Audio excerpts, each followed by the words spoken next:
Umani ng iba't ibang reaksyon mula sa mga netizen. Ang usap-usapang posibleng hindi na matuloy ang pag-ere ng isang inaabangang teleserye ng isang kilalang aktres.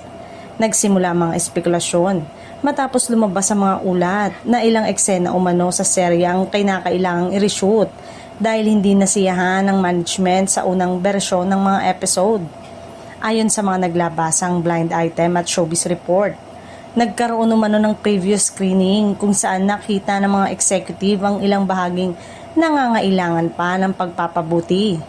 Dahil dito, minabuti raw ng production na ulitin ang ilang eksena upang masigurong mataas ang kalidad ng palabas bago ito iharap sa publiko.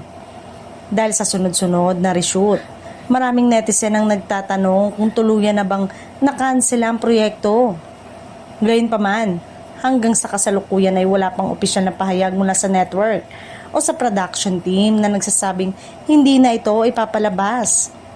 Sa halip na kanselasyon, mas posible umanong naantala lamang ang target ng pagpapalabas ng serye. Karaniwan na rin sa industriya ang pag-revise at pag-reshoot ng mga eksena kapag nais pang pagandahin ng management ang kabuuang kalidad ng proyekto bago ito ilunsad sa prime time.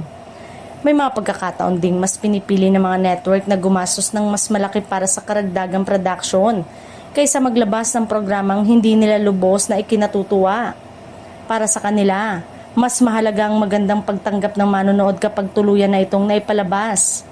Habang wala pang opisyal na kumpirmasyon, nananatiling haka-haka lamang ang mga balitang kanselado na ang naturang teleserye. Sa ngayon, mas makabubuting hintayin ang formal na anunsyo mula sa network dahil posible ring isa lamang itong malaking rebisyon bago tuluyang mapanood ng publiko ang inaabangang serye.